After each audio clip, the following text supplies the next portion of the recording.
You're all putting in the work, and I'm really happy about that. Okay? Just keep showing up. Keep coming to meetings. That's how this thing works. Okay? Okay, and I see we have a new person at our meeting. Why don't you tell us a little bit about yourself? Actually, I have an activity we can all do together. We should go to Plastic City Comic-Con. There's just so much to do there. There's comic books, toys, games, anything you can ask for. Wait, do you work for Plastic City Comic-Con? Me? Work for Plastic City Comic-Con?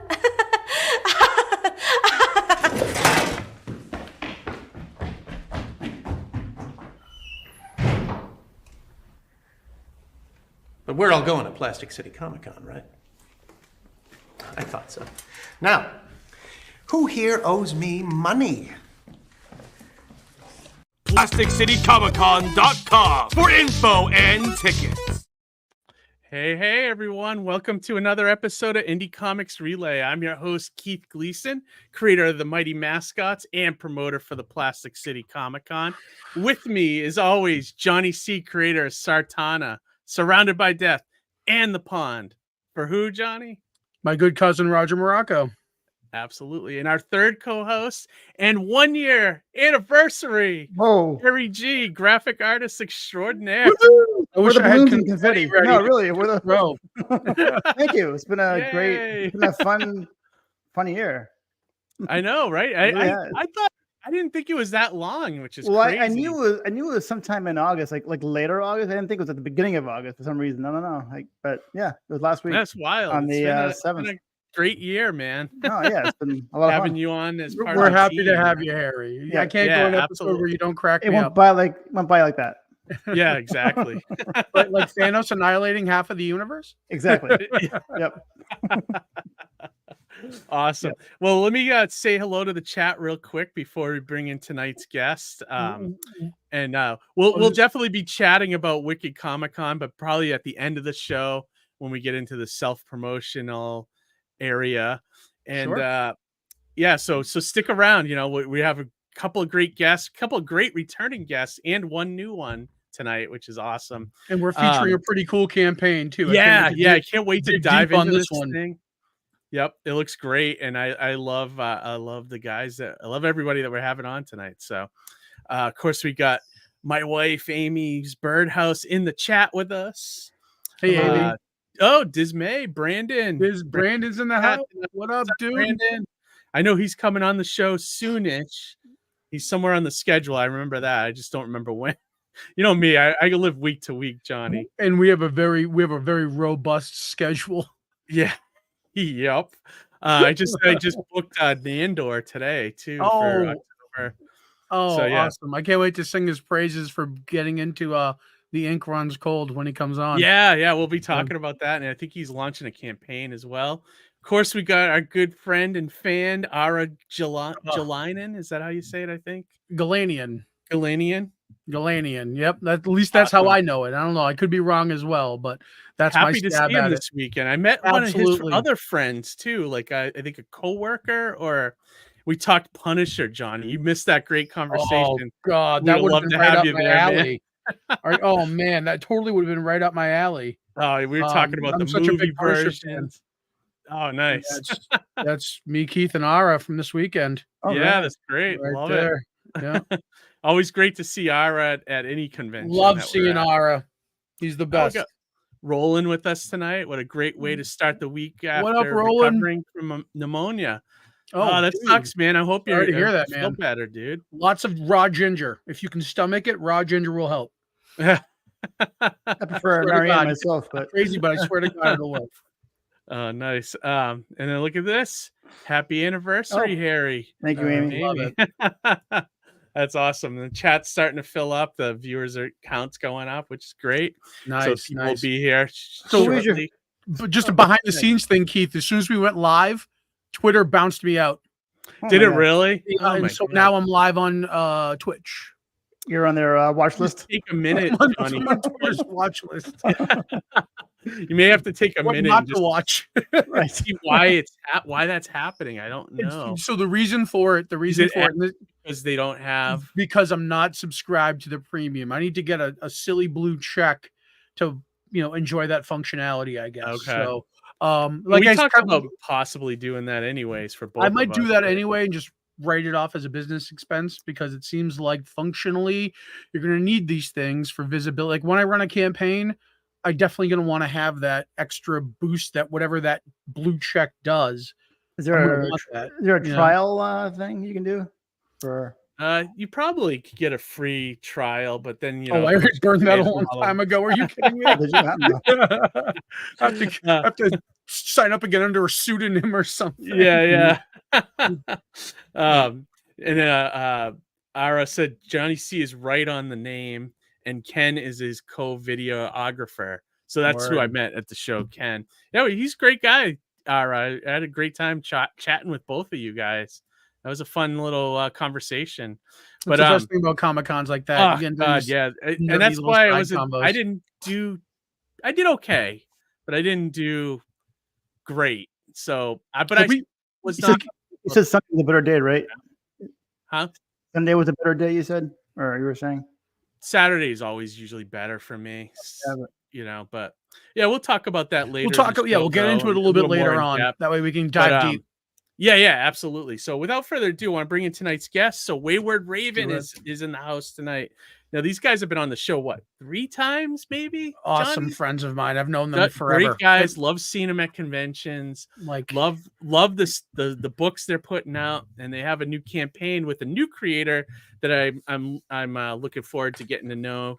Her name is Katherine Blakeney, I think is how you say it. But so without further ado, let me bring out the 2 guys from Wayward Raven, and then we'll bring in Katherine. So without further ado, we got Mark Frankel with in the chat. What's going on, Mark? Guys, good to see you again.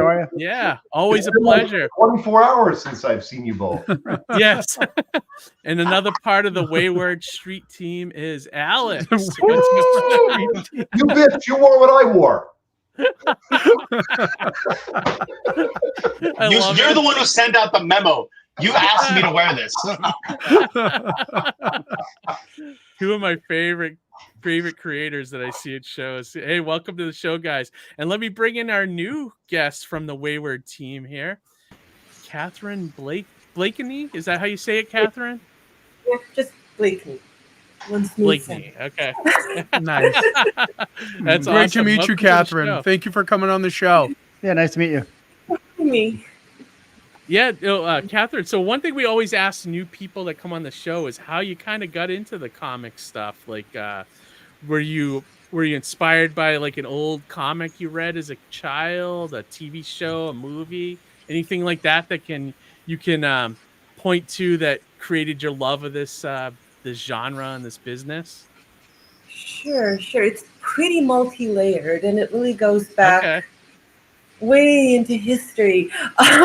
Actually, my mom is an archaeologist, so I've grown up around archaeological sites and museums. So we're digging some ancient Egyptian tombs in Egypt right now. It's actually 4 a.m. right now. Really? Oh my God! Yeah. Pretty amazing. That is so exciting. Are you kidding me? I want to talk all about that. All over the world. I know. Oh, just like the real life Lara Croft.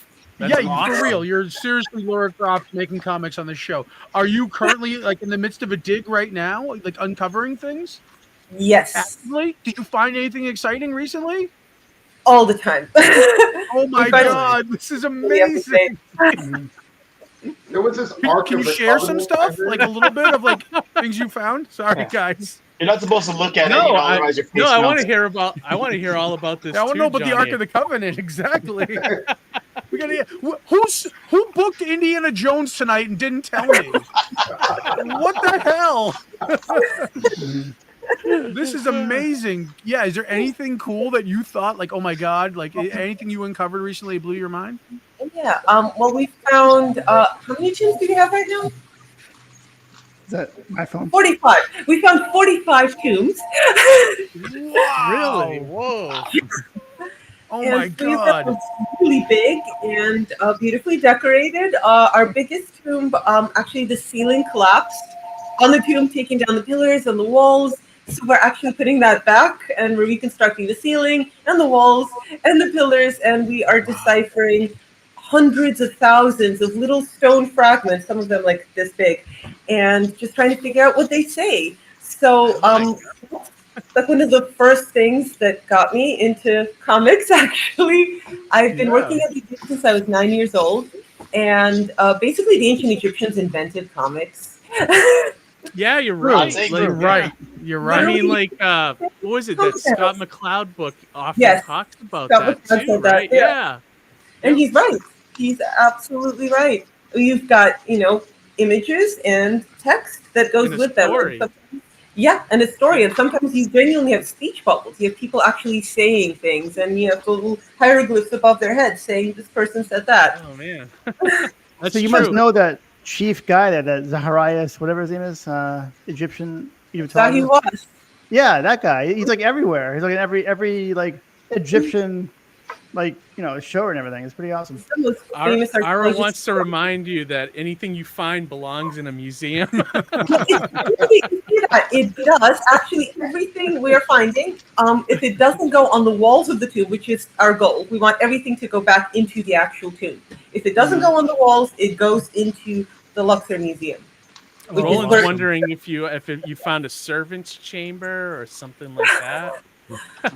Not yet. We did find a giant underground. Well, the chamber wasn't giant, but the stone sarcophagus inside it was. Wow. Any giant rolling balls or pits of snakes? Anything like that? Because I hate snakes. We've got snakes. Some. We've got snakes. We've got scorpions and some really big wild dogs, including a very, very dead puppy that I spent several nights bringing back to life, sticking IVs into his little paws, and he's now bigger than I am. Wow. You're a miracle worker, too. Damn. Jeez. I mean, oh, wow. It's so, I think we have Creator of the Year award here. Yeah, I was going to say, saving animals' lives, uncovering artifacts, making comics, as she just casually sips coffee. Like, you're like, such wait a a second, Catherine. But Catherine, unbelievable. I love it. But wait a second, you're also a pilot too, right? Isn't that yes. So what do you fly? Like what planes or where and what? Please tell me it's a giant eagle. Please tell me it's a giant eagle. I'm hoping for an invisible jet. Invisible jet. It's an F-16. I've flown a Piper Archer as well. So just two different types of planes, but I'm working on expanding. I'd like to get a seaplane rating. I think it would be super fun to land on water. So I'm expanding. I'd like to learn how to fly a helicopter too. Right? Hey? Definitely land on water. Roland goes, she's using ancient magic to revive animals. I love it. I love it. What's that called? What's it called? Like necromancy? Necromancy, right. Oh, wow. Man. Catherine, you've blown my mind officially, and we've only been streaming for 10 minutes. Catherine, like what I've always wondered, like so you guys enter like a tomb. Do they like is it like Indiana Jones where there's like all kinds of like traps and spikes and shit like that? Like, That would be awesome. Poison darts. Yeah, No. poison darts coming out of the wall. No, there are shafts. So there is a danger that you might fall into a shaft, but usually you don't have the luxury of walking into a tomb. You crawl into a tomb, or rather slither into a tomb on your belly while sharp rocks tear at your clothing. It's more like that. So you can't be claustrophobic then, right? No. No. Luckily, I'll never fit. We've had claustrophobic team members. They are gone. They lasted about a day. And is a lot of this stuff buried, like that you guys find in certain areas? And all of it. Wow. It's all buried. You never see anything just standing there, at least not in our tombs. So everything we find, it sounds super exciting. It is super exciting, crawling into a tomb for the first time. I usually get to do that because I'm officially the smallest team member. So, and also my mom is the director of the site. So basically she says everybody else has parents and she's responsible. And she is my parent, so she can do whatever she likes with me. Oh my god! Wow. My mind is blown. Like it's amazing that you do this. Like I don't think I've ever met an archaeologist ever in my 53 years on this Well, they planet. can cross it up so- the list now. Yeah, I Wow. know. That's It's so just awesome. crazy. That's- Yeah. that's Right. so awesome. This is real It cool. is. It's like it's such a unique career. Like it's you know what I mean? Like it's just like you can see why movies and comics and TV shows use that as a thing, you know? So Yep. that's great. Is other it, oh, sorry. Go ahead, Harry. Is it dangerous in Egypt? 'Cause I know it sounds glamorous, like Egypt and whatever, but isn't there like a lot of kind of sketchy places there? No, Like in no. No. You know, we are in a village in the south of Egypt. We work out in the desert. It's actually super safe. It's very quiet. Everybody is incredibly nice. And most of our team is actually made up of Egyptians. A lot of them are local. Actually, all of them are local. So we've known each other for many years. We grew up together. Our conservators, the guys who are actually restoring all the stone carvings on the walls, I've known them ever since I was a child. So really, we're like a family, you know. And Egypt is just such a safe place. Okay, you know, it is. I've always heard stories that's not so safe. You know? Are complete legends. You know, I've had a lot of people ask, especially when I was little. You know, my teachers at school, when I would leave school to go to Egypt, like, oh, but it's such a dangerous place, and there are all these things going on. I'm like what? Give me an example. Literally, give me an example of something that is actually happening in Egypt that is dangerous. Yeah, I've never felt unsafe here. Wow. So you're just there for the summer, and then you come home soon, or we are here for 5 to 6 months every year. So we came in June, and we're actually coming back in November. But I'm going to be coming back to the States in October because I'm doing Bangor Comic and Toy Con in Maine, and I'm doing Comic Con. So, and then I'm going back to Egypt. Back to boring Egypt. I think I'd rather go to Egypt than Bangor Comic Con, to be honest with you. Egypt Con. I've never done Bangor, so I can't comment. Either, but I've heard stories. So, do you have your own theory of how they built the pyramids, or? Yes, actually, very much. I So. want to hear it. It's happening every day. No, I find this fascinating. I want to hear you. Yeah, and they hold them up ramps and they put them up. Okay, so it is ramps and not UFOs and aliens, right? No, the aliens use the ramps, right? You know, honestly, in all seriousness, the alien theory is so sad because Egyptians are really creative and strong, and they're good at doing what they do. So why are we undervaluing the ancient Egyptians like that? I think we've definitely regressed in knowledge, and we're dumber now, you know what I mean? Because back then they used like mathematics and everything, and they used water. They dug a hole in the ground and they filled it with water to get a straight level thing for the base of the pyramids, right? I mean, we're stupid because if an asteroid hit our if there was a solar flare and we lost all satellites, it would be like, what? Because we always do is use our phones and tablets and computers. We'd be stupid, Nobody even writes. Wait a sec. Nobody writes. Does anybody remember how to use a road atlas anymore? Nobody does. Those of us in Gen X would be just fine. Come on, you grew up on Rose Water. Maybe of a certain age, maybe. I don't know. Maybe just my delinquent youth. Mark and Alex, what did you guys think when she first came up to you guys with her comic and said, "I'm also an archaeologist"? What was going through your mind? And you want to work with us? Yeah. Okay. Mark was like, "We're just the street team. You have to talk to the head and talk to the boss. Talk to the boss. Talk to the boss." Well, we send all of our creators away for psychological evaluation first. They pass that, which is generally if they think we're a little sus, then they can work with us. It is funny how, all jokes aside, it is kind of funny how we do align. Considering the subject matter of her story, the historical nature of it, and our stories that always have some sort of underlying mythological tone. It just it kind of made sense. In fact, I think Catherine, you had even said you looked at our books, you're like, I love what you guys are doing. So it's it is kismet in some ways. So.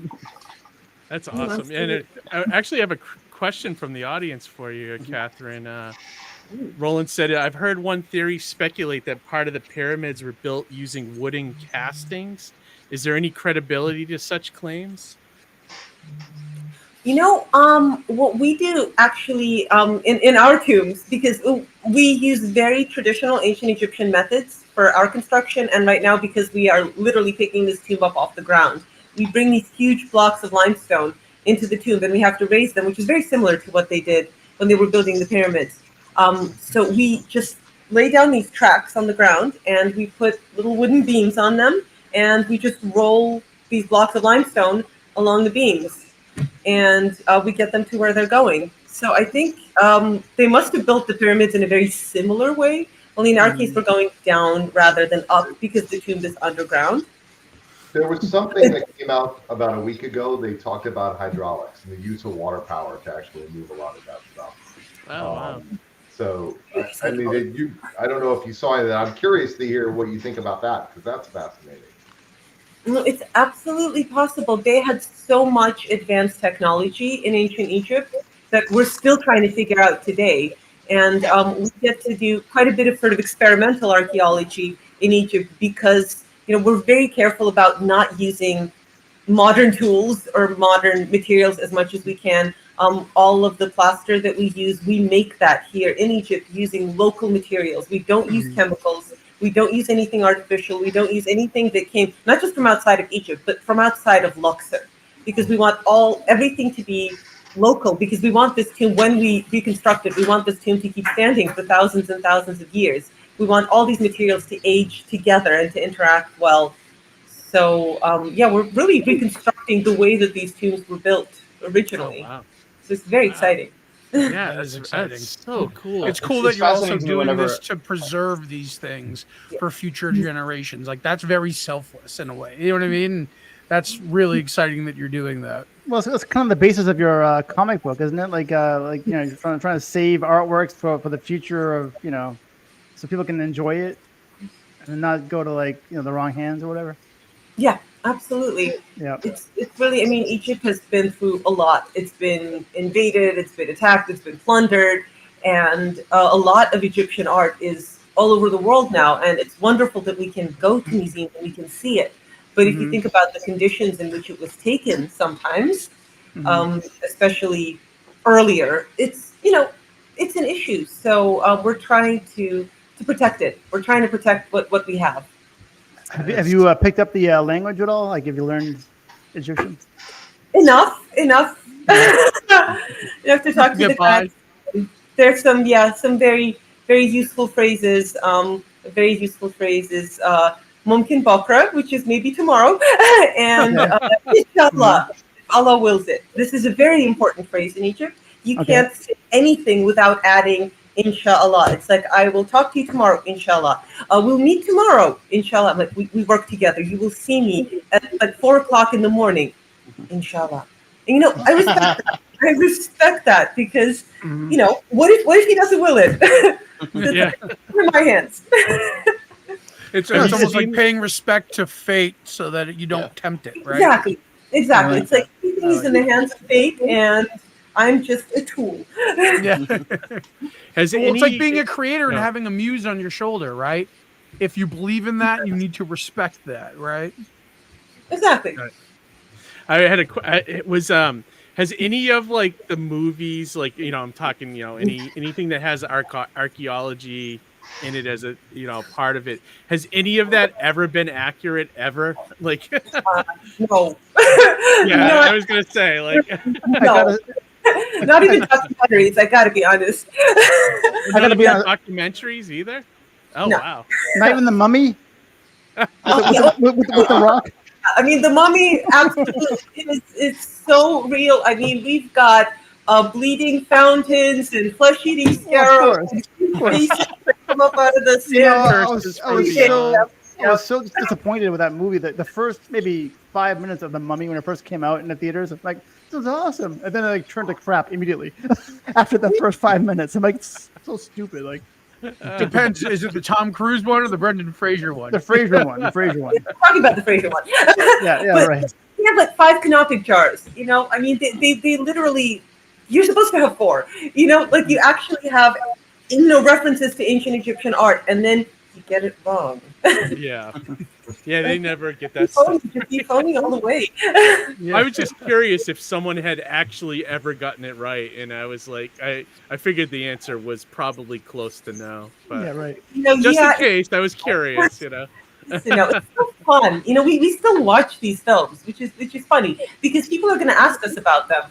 So we need to be prepared. And my mom, she used to work at the Metropolitan Museum for 13 years, and she would do all of these groups, school groups, that she would take around the museum in the Egyptian galleries. And every time the kids would ask about the mummy.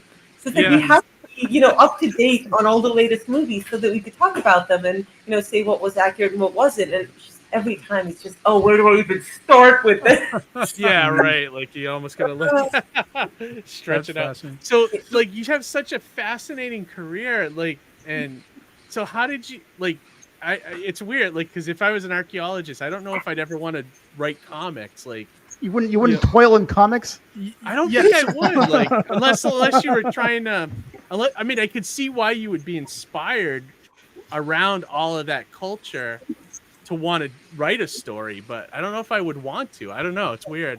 So yeah, Katherine, how did you kind of make that, happen, or what inspired that? It's really a combination of things. I'm an animator professionally. Oh, right? Oh, wow, really? So, wow. Yeah, of course you are. Yeah, right. Are you a firefighter as well? I mean, are you running for president? Sorceress? But yeah,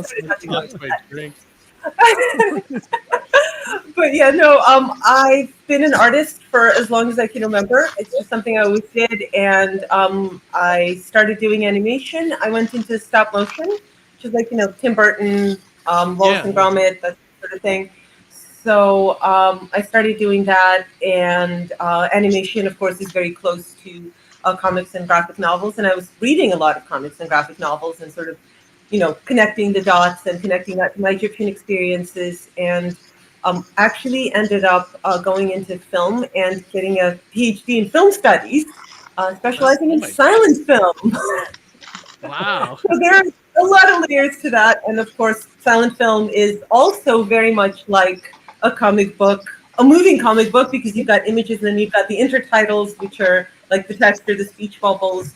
So I was doing a lot of were very sort of adjacent to comics, and I also started writing novels, regular prose novels, and I started thinking of this project, which became Napoleon Starship, and I just felt like, what medium did I want to do this in? Because I was doing all of these different things, and I wanted to tell this story, and I thought I wanted to have text, I wanted to have pictures, and I didn't really see it as an animated film because I wanted to put a lot of detail in there, and I wanted people to be able to take time and look at the page and sort of explore it and have that archaeological process as well. Like they're discovering a lost ancient culture.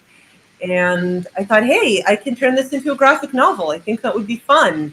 And I can do this. I do all these other things. I can do graphic novels too. And then I started doing it, and I thought, oh my God, what am I getting myself into? Should we call you doctor then, or what? Color what, Harry? Doctor? Technically, I am comfortably, but it's okay. Katherine, it's fine. I accept. Sorry, I didn't mean to disrespect you or anything. Let's call you doctor. No, really, it's okay. I only use that in my email signatures.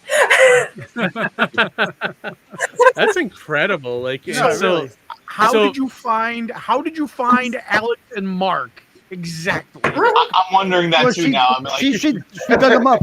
You're literally a genius, and I drink with these guys whenever we're at conventions. So I can't understand how this connection was made. Please tell me that's a backhanded compliment, Johnny. You're like, they're geniuses also, and that's it all links up in different ways. In different ways.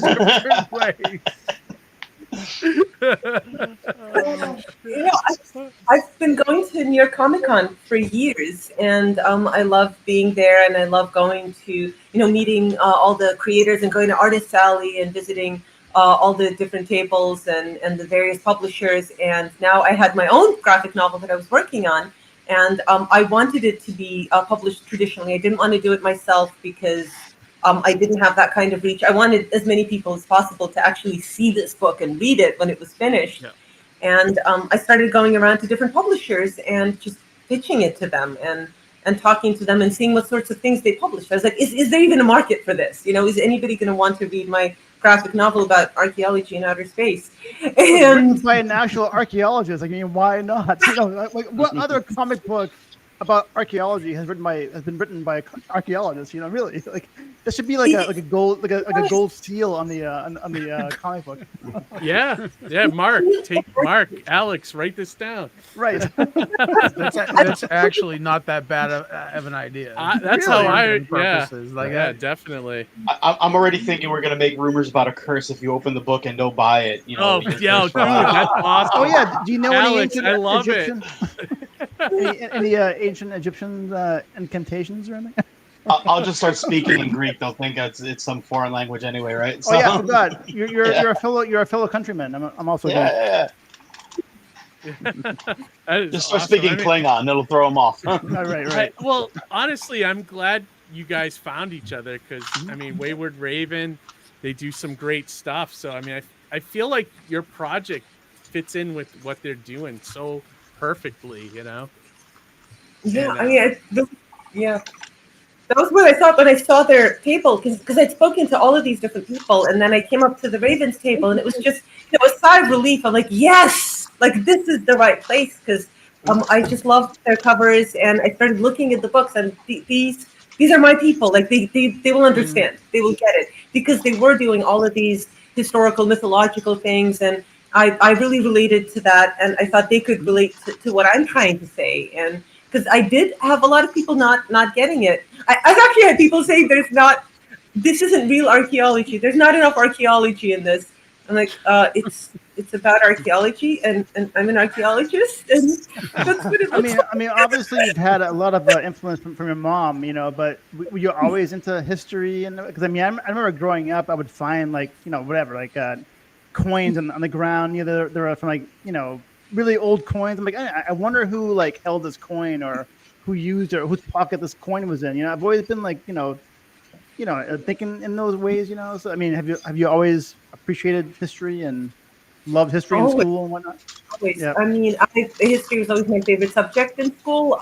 It was a little difficult sometimes because I would get into fights with my teachers. I was like, well, how do you know? Were you there?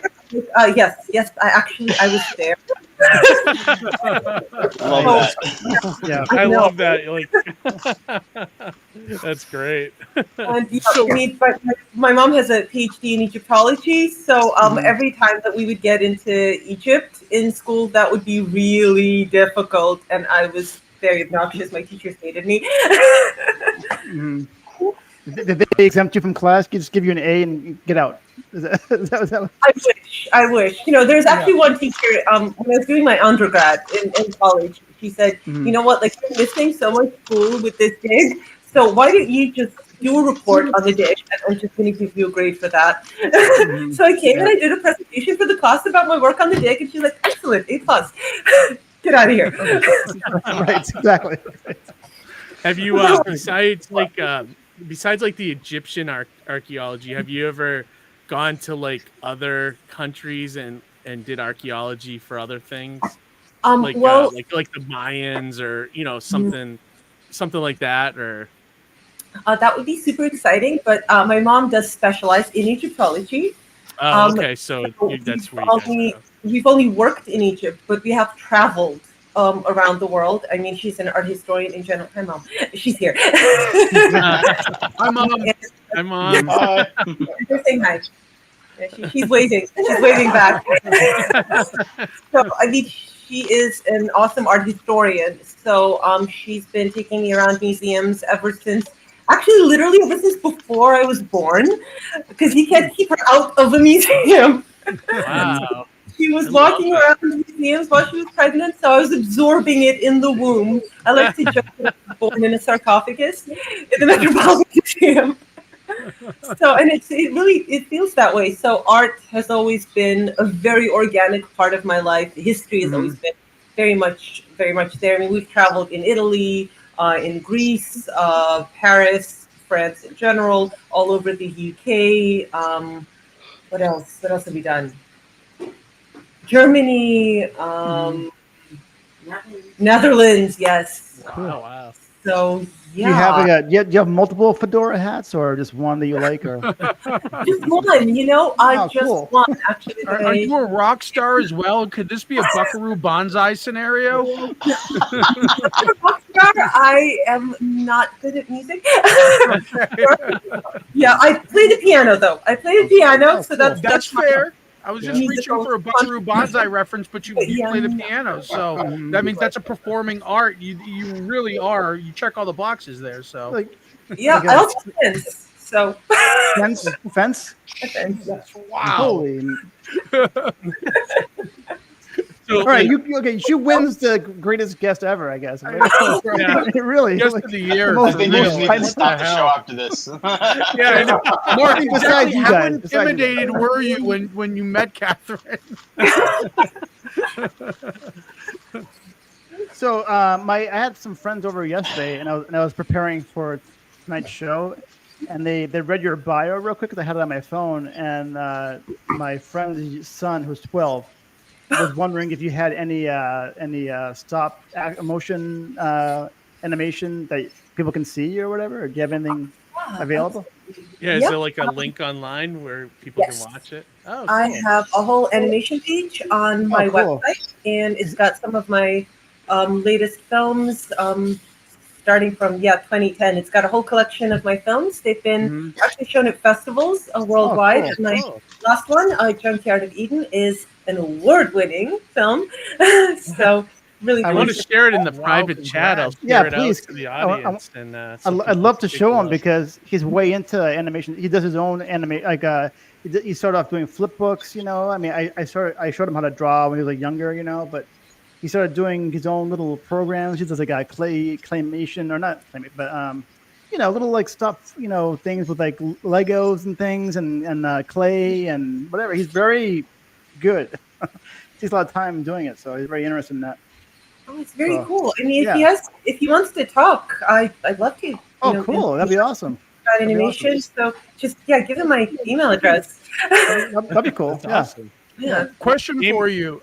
So has Amy, mom always been encouraging in terms of your creative side and your creative endeavors in terms of comics and things of that nature, novels?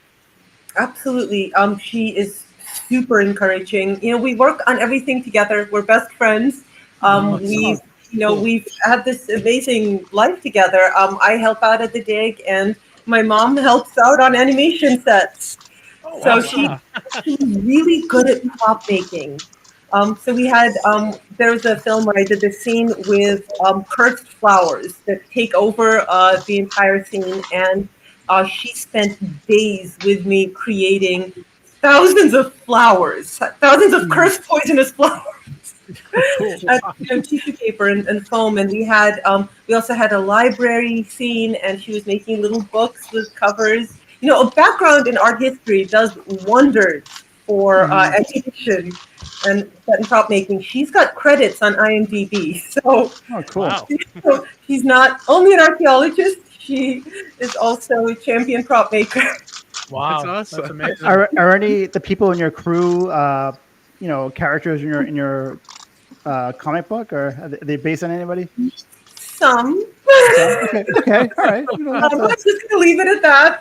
Okay, all right. They don't need to know. What they don't know won't hurt them. Right. Yeah. You gotta read the book and guess. I like that. I like that. How does so you've done all these wonderful things, like you have a bunch of different interests. Like where does making comics lie in your like scope of interest? Is it high? Do you like to make comics, or is it like more like a pain in the ass or something. Oh, You know, like there's a like lower Like on in the terms of lower the end. pyramid, near the top of the pyramid or the bottom of the Yeah, there pyramid? you go. Definitely up there in the golden capstone. Okay, all right, I like that. Everything I do actually goes into that. So it's all connected. All the other things that I do are actually part of the work that I do in comics and graphic novels. So, the writing, the drawing, the animation, the archaeology, the art history, the film studies, all of that it sort of feeds into that. So it's like a perfect, conglomeration of all of my interests and skills. So I love making comics. I think it's really exciting. I learn something new every day while doing it. And love that. Yeah, and it's just great. I don't get tired of it. No, I mean I understand it. We're me, Johnny, Mark, Alex, we're all creators, so there's that spark inside that you can't stop. You just got to keep going. Exactly. Yeah, famous slams. Mark, Alex, when you guys first got her pitch, what was going through your mind? Like, was it like, yes, this has to be with Wayward Raven, or what was your thoughts? Oh yeah, no, absolutely. Like I love all of that sort of stuff. I know Alex does too. So like we said, we do a lot of mythology. We love mythology.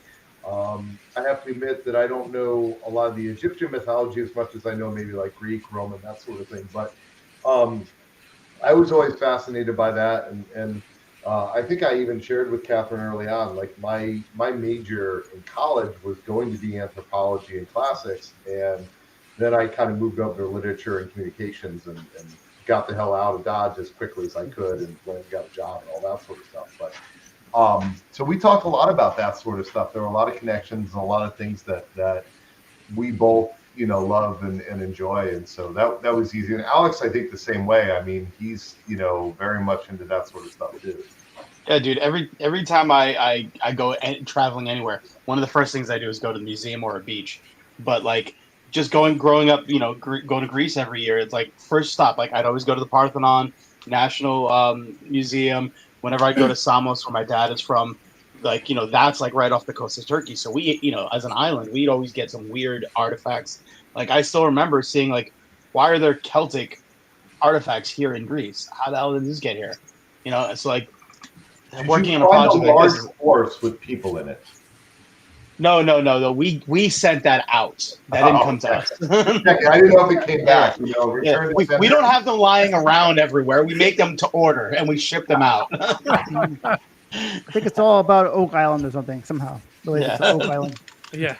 Maybe, I don't know. No, but like what was what kind of resonated in me with what Katherine was saying is like I know there's a comedian, a British comedian who made this a joke about this, but like for me, whenever I would go to Greece, I'd see like all these missing pieces in the museum. It's like, okay, here's part of the Parthenon, but there's a big chunk. I didn't get to see that until I went to the British Museum, and it's like, because like certain other cultures, not to poke at them, but if they basically pillaged and looted a lot of these artifacts, and they're like, no, we're not giving it back. We're still looking at them. So like, so something like with this story, it actually really did resonate with me as someone who grew up around that too. So. Oh, cool. No, I like hearing that. And Katherine, are you the Jack? Like, did you do everything on this project? Like the art, the writing? Wow. Okay. All of it. That's a lot. The inking, the colors, the lettering. Wow. All of it. And a lot of it was traditional media too, right, Katherine? Yeah. Yep. Every single page was drawn on an 11 by 17 Bristol board by hand in blue pencil, and then inked by hand, and then scanned on a big giant scanner, and then I did the colors digitally in Photoshop. So that was. In fact, Rob, in the book, there's like a behind the scenes section where you get to see some of that process too. So. Oh, cool. I like that. So I think somebody in the chat said it, but where do you find the time, Katherine, to do all this stuff? I don't sleep. I've given up on that. Sleep's gone. Sleep. I have no time to sleep. Sleep is boring. I'm so happy you didn't end up using papyrus as a font for your comic book. Oh my God! Oh well, now I know an Easter egg to hide in there. Were you ever tempted to use So could you give us like a elevator pitch on Napoleon Starship for anybody who may have not previewed the campaign quite yet? So Napoleon Starship is about Napoleon, who has finished conquering all of planet Earth. He's taken over everything, and he's bored. So he decides to take over the stars, and he builds a starship and flies off into space to become an evil galactic emperor and plunder the ancient civilizations of other planets and bring their art back to his museum in Paris. But what he doesn't know is that a young assassin has stowed away aboard his starship, planning to murder him to stop him from plundering other cultures. And she ends up failing. She's an aspiring assassin, and she travels with him to the distant planet Roar, where she joins the rebel army, and she fights back against Napoleon and tries to help the planet protect its ancient culture. Wow. I like the premise a lot. It's really good comic premise. When I first read about this premise and book, it reminded me of that movie. I never really saw it, but I remember seeing the trailers for it. But The Monuments Men. Yeah. Oh yeah. Right. Yeah, those guys were like Good movie. That's a good movie. yeah. Is it? I have to go check it out then.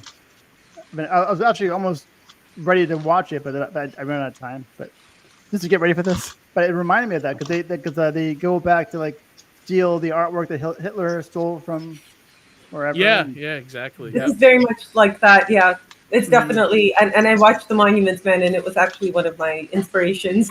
Oh, was it really? Oh, no kidding. Yeah. That's awesome.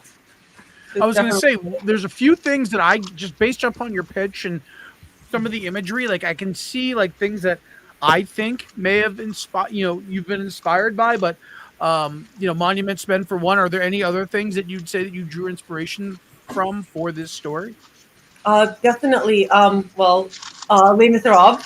My main character is actually named Gavroche. So she's named after Gavroche and Les Miserables. That is a different revolution. Just want to make that clear. So I actually moved back the time period a little backwards. It's about 27 years or so earlier, because I wanted my Gavroche to clash with Napoleon. So I needed him in there. And so definitely Napoleon's Egyptian campaign was a big inspiration here, because he does a lot of the things in my story that he did in real life in Egypt. And Star Wars. Star Wars is an inspiration as well. I saw the Mandalorian shirt in one of your photos there, so clearly you're a very big Star Wars fan. Yes. I like your artwork a lot, Catherine. Thank you. It's I think it complements the story you're telling really nicely. Got this kind of like storybook kind of look to it, like I really like that. It reminds me of like a French comic book, like almost like yeah, you're right, John. Right, yeah. Something like that. I love the thing I love about this Kickstarter. Mark, did you guys put this together for her? Oh yeah, absolutely. Yeah, the thing I love about this is like you get to know Catherine as a creator on the page, which is I think a great idea. Like it's all around, like one of the best constructed Kickstarters I think I've seen, where it's like, like much like selling at a Comic-Con, most people will buy a book kind of based on how you talk to them. You know what I mean? Yeah. So you kind of captured that in a crowdfunding form, here. Well, we had to work really hard to boost up her credentials and her how awesome she was, right? It doesn't do enough, clearly. So I think we kept hitting the page counts of like how much we could write.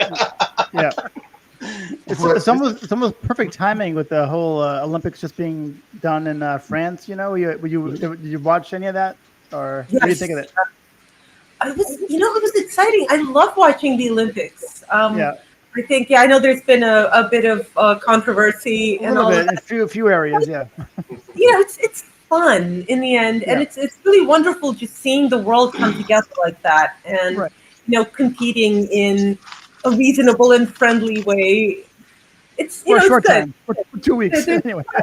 There's so much nastiness going on in the world on so many levels, and it's great for people to be able to set that aside, even if it's just for a couple of weeks, and to just compete in a pure form. Right. I like that. And there are a lot of really cool sports. I'm really enjoying speed climbing because I haven't been able to see that yet. And, things Oh like my God. artistic Don't swimming, which is just really bizarre and super cool. the breakdancing was something else. Yeah. The Australian breakdancing. You should I probably skip saw that one. the woman doing the kangaroo routine. Yeah, yes. That was something. That was remarkable. So if I were to use the word. She's Oh yeah, creative. I've seen like some memes and stuff about Yeah, that. right. There are. Well, that one that she's doing where she Yeah, puts her arms up like that, I was like, she stole that from the Charlie Brown Christmas special. Or the Karate Kid. Or the whatever. Right? Macho. One of those. Keith, you have to set her routine to the Peanuts music now. Yeah, right. But so why'd you pick Napoleon as the villain? Really because of his Egyptian campaign. Okay. Because Napoleon did this in Egypt. He came with his army to take over Egypt, and make it his own. And he started. He liked Egyptian art. He really appreciated it.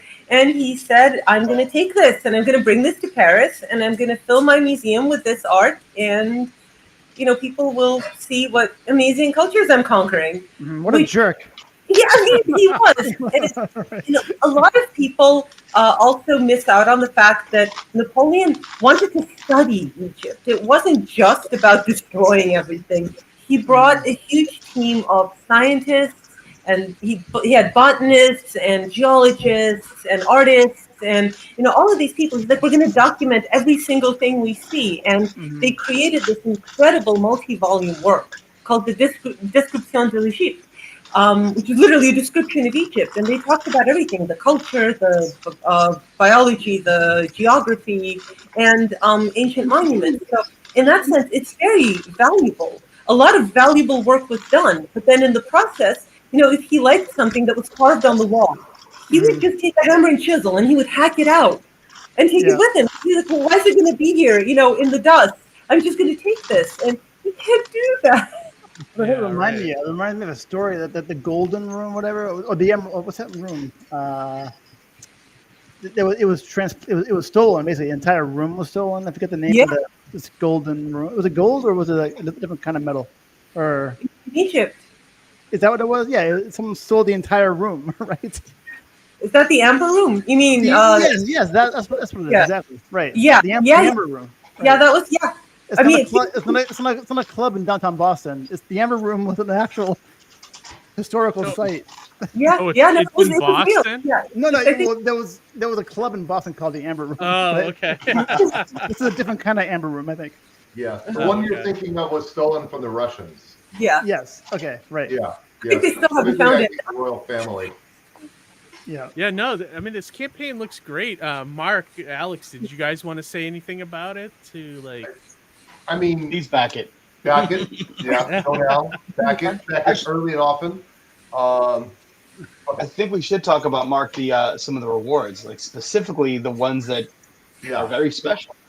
So I will definitely point you right to the Katherine. I was just going to ask: is there a recommended tier for people? Well, obviously there's the easy one, which is the book itself, right? Yeah. So I'm a big fan of that. But be it digital or physical. I personally like physical, and that's what I tend to back when I back Kickstarters. Because I like to have a physical thing, but that's again that's old Gen X in me, so whatever. But I think that's a big one, and I think the price point on that's pretty good too. What is it? It's 35. How many pages of the graphic novel? It's going to be somewhere in the 70s. And by the way, I'm going to mention right now, this is not going to be a paperback. This is going to be hardcover. Right. Oh, really? Okay. I think that matters a lot. I prefer the hardcover. I think it's just so you guys are not gonna do a soft cover. It's all gonna be hardcovers. Nope. Not at this point. No. Right to hardcover. Yep. So I think that's big. I'll throw a quick plug to where Napoleon Starship started and had a little bit of there was I believe it was a 12-page story. 8-page story, and where we started, gave everybody a little bit of a peek in We Suck at Comics. So you can get both books. And We Suck is a 288-page book. So that's got 17 different stories in it. So, you're getting some real value, I think, there by buying both books at $75. That's cool. I like that. Yeah. And then finally, the other one I really would point to, not that all of these aren't great, but I think right there, that Viva la Arts. We only have 5 of those, and one's already gone. But Katherine has some original art that she's done specifically for this, one of a kind. And Katherine, you should probably talk about this more than I, because you know about the process better than I do. But yeah. Sure. Actually, I think we have photographs in the campaign there of that special reward. It's called an adorned print, and it actually comes from an 18th century technique. I was doing a lot of research on I was doing a lot of research on late 18th and early 19th century art when I was working on Napoleon Starship, and I came across this incredible technique called adorned prints, and really excited about it. So what they did was they would actually make a print, and then they would cut out all the inside shapes, and instead of coloring them in, they would fill them in with fabric and leather, lace, all of these different textures, and they would create the colors and the textures through this mixed media collage. It's like stained glass with fabric, and I thought that was fascinating, and I started playing around with it myself, and I made a few of those prints, and people like them. So I thought, why not make some for Napoleon? I am making them by hand right now in Egypt. I brought materials with me, and I'm using a lot of locally sourced materials. I actually talk a bit about that on my blog. So if you check out my website, KatherineBlakeney.com, and go to my blog, I'm doing a whole video series there about how I'm making the adorned prints for Napoleon Starship, and where I'm getting my materials from. I'm using some unconventional materials, some archaeological supplies, some unexpected combinations just to get the right combination of colors and textures. Cursed sand directly from the pyramids, right? Well, maybe not directly from the pyramids. some gauze from the mummies themselves. Oh, sorry. Pieces, any mummy pieces, but now that would be awesome. You have to give me quite a bit of Egyptian sand in there because it's Egypt. Egyptian sand is everywhere. You open the window, you get sand. So you're getting a little piece of Egypt, and every print is completely unique because I'm making them by hand. I'm using slightly different combinations of materials on every single one. And every print also comes with a tiny scent vial because scents are very important to the ancient Florians, the ancient alien culture that I created for Napoleon Starship. They actually have a language of scents that they communicate in instead of words. And if you get one of these prints, it comes with a tiny little scent vial with a real scent inside that I'm going to be making here in Egypt. And there's going to be a little explanation telling you what that scent symbolizes and what that says about you. Speaking of ancient aliens, do you watch that show at all, or do you like? What do you think of that show? Is there any kind of things that ring true? No. I don't want to mean to anybody, but I mean, please, can we just give humans a little bit of credit, just a little? Everything's aliens. The answer to everything is aliens. It's aliens. I'm tired of the whole. It was aliens. You see a great sci-fi film, and there are all these exciting things happening in this mystery, and then at the end, it was aliens, and that is such a letdown.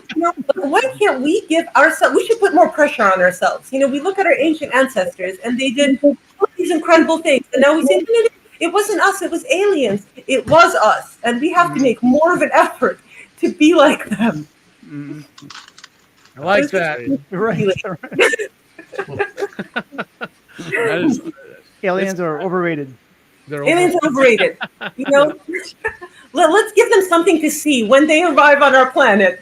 Make them wonder. How did they make them wonder? How did that get built? Right. Well, I personally think it was the Egyptians that taught the aliens how to make pyramids. Probably. If you ever watched the movie Signs, you know that they're dumb because they come from these aliens that came here in Signs, right? The one thing that killed them at the end was water, like who's driving that spaceship? You know, all you see when you come to Earth is it's like a big blue ball. It's made of what 75% water. It's all water. Like, what's all that blue stuff?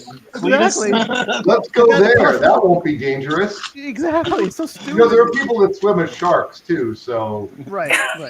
Yeah, Harry, you leave M. Night alone. You leave M. Night alone, Harry. Trap was a really good movie. Trap was all great. right. I don't know. The one thing really they can kill is water, and the planet is made majority of water. All of it's made of water. It's 75% water.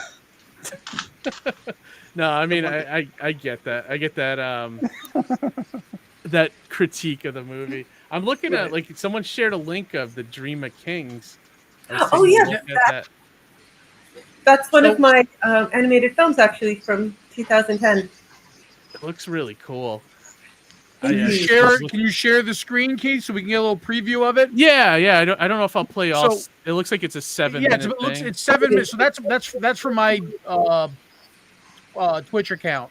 So while we were chatting, I just did a little bit of a deep dive because I wanted to see some of the animation.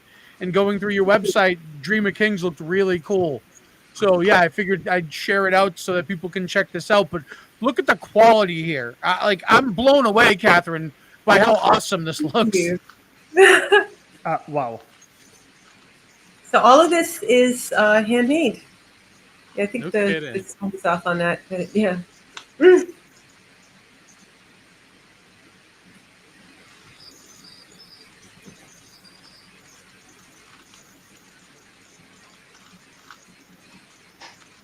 I don't know if there's audio to go with it. Yeah. Oh, is there? You might need to share some audio there. Oh, is it? It's just music, but it was specially recorded actually for the film. Oh, okay. Yeah. It's kind of almost a musical. She's got the rights to it, so don't worry about that. Yeah, even the fluidity of the animation looks just marvelous, Katherine. You did such a wonderful job there. Thank you. Yeah, it was that was actually my graduation film for the School of Visual Arts. So it was a huge project. How long does it take for just even animating 30 seconds here? 30 seconds is a lot. That would take about a month. Yeah. No kidding. I believe it. Yeah. So this film took a really long time, and there's some super complicated sequences. There's a three-way sword fight towards the end that I had to choreograph myself and animate all the characters separately. I spent several nights sleeping under my animation table. Oh my god! Not like the type of material I kind of want to jump. I kind of want to jump ahead and see some of that. Jump ahead, Keith. Right about here. Yeah, it's towards. Yeah, right there. Look at that! I mean, come on now. That's some of that fencing, right? Yes. So that there you go. Actual fencing experience. And the story is inspired actually by the life of Richard II, who was King of England in the late 1300s. And he's probably my favorite historical character. Oh, wow. This is so cool, Katherine. Thank you. I had a lot of fun doing that. It's sort of a symbolic representation of his very tragic life. So the white character there, that's my version of Richard II. And that's the ghost of his father. So there's a bit of a Hamlet element in there. Wow. Yeah, that's awesome. It's pretty cool. Thank you. Really cool. It's awesome. So cool.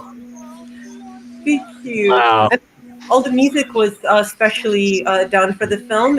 I used songs composed by Henry Purcell, and which are of course public domain because they're hundreds of years old, and I just felt they fit the mood. And I actually brought a Scottish musical theater star over to the States for this film because I loved his voice, and I felt that it was the voice of my Richard. So his name is Keith Jack, and he's a wonderful singer. Cool. So that's him singing throughout the film. We actually recorded everything at the School of Visual Arts. Wow. So that was there you see Keith Jack. So that was super exciting. Yeah, no, unbelievable. Really cool. I'll have to go through your site later and check out some of your films and stuff. I'm thoroughly impressed. Yeah. Me too. I was gonna say that the Prince of Egypt was one of my favorite animation, stories of Egypt, but that was way better. What you did that. Have you, Catherine? Speaking of stop motion, have you seen Mad God by Phil? Is it Phil Tippett? Not, I've read a lot about it. I haven't had a chance to see it. Yeah, yet. you should watch that. That is, it doesn't. I mean, it has sort of a story, but like just watching for the that unbelievable stop motion is just so cool. Even my wife just mentioned it right here. Mad God took 30 years to stop motion animate. And and Roland said the lighting alone must have been a nightmare on that. Oh, the lighting. Thank you for bringing that up. Yes, the lighting is an absolute nightmare. It is actually the hardest part. It's harder than the animation. I would spend about an hour or two, sometimes for the more complicated scenes, just setting up the lighting and the camera. Just doing that and then animating. So the average animation session is 6 to 8 hours. Just because it takes so long to set it up and then crazy. Animating. And that cathedral set that you see in the sword fighting sequence, I had to build an extension for that because all of that was done by hand. All the little columns, those were all built and painted by hand. Wow. Well, clearly a labor of love, right? It was impressed. Mark, Alex, did you see those films when you guys were taking her on as a? We saw them afterwards. Actually, I remember looking at them when we started talking and looking more at just other stuff that But yeah, no, we didn't see them initially. It was really more the artwork and the story that grabbed us. Dude, when you guys are pushing her book, you should have a little TV there playing all her stuff. That would be cool. Yeah, I mean, that stuff is great. Just have it playing on a little tablet propped up at the table. You know what I mean?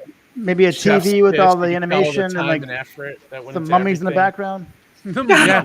I'm gonna get a bunch of toilet paper for myself and just come up. I was just gonna say, we'll just wrap Alex up. Yeah, dude. Mark, get a mummy cosplayer, or something to walk around. No, I'm just gonna wrap Alex up in toilet paper. That's all. Oh, there you go. Yeah, that's all I need. Or you get somebody to dress like Napoleon, walk around New York. I'm sure enough. I feel like I'm built for that one. I think you played that part better. That's fair. Yeah. That was great. But everybody, I'm going to share the link to Catherine's Kickstarter here in the chat. They are so close to funding this thing. So, guys, check it out. I mean, you see how great of a creator Catherine is and how such a unbelievable life and career and multifaceted creator. Right. So definitely help her out with her comic here. This is one thing I want to point out too is for comic shops. If anybody knows a comic shop, we do have a special tier for comic shops where you get a deep discount if you order 10 books.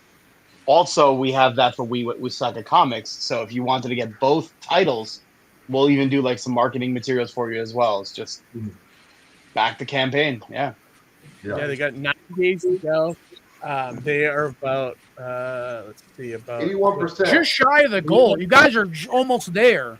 We just need that push, everyone. Yeah, just that little bit, guys. I backed on day one. I lucked out with the early bird special. Yeah. Definitely. I would even suggest for the next 9 days for tweets and Facebook posts. Push it as a comic created by a real archaeologist. Really? Just lay up all that stuff. That's a boost right there, dude. Yeah, that's we were pushing it that way at WickedCon this weekend, and we got a couple people back at the show, which was really nice of them. So actually, that is one thing we want to say at Terrificon. I mean, please back it as soon as you can. But if you're at Terrificon and you back it at Terrificon, or if you tell us you backed it when you meet us at Terrificon, we will give you some free comics at our table. Nice. So that's what we've been doing. We've been somebody, you back us, you get a free comic. Or some people may have gotten a certain beverage for backing us at a higher tier. Just saying. That's great. Someone, Do you guys know your booth number yet for Terrificon? G9. We're in G9. Artist Alley G9. Yeah. Oh, okay. We might be in the same area, which would be awesome. Nice. Oh, that would be awesome. Now, what do you so- have, Keith? Well, I don't know. Oh, I'm not as prepared as these guys. yeah. I only know because I looked at it today. Yeah. Oh, We have to write the I blog gotta post do that for it. this So week. Yeah. I'll put my I'll probably look it up this week and put it up in some posts and stuff. But yeah, guys, everybody out there, check out Napoleon Starship. I think this is a great campaign. I love hearing Katherine's stories and the highlights of her career. I hope to meet you sometime, Katherine, at a Yeah. show. That'd be awesome, you know. After Yeah, the but I main might have to con. make the trip to Bangor. Yeah. Please, Well- yeah.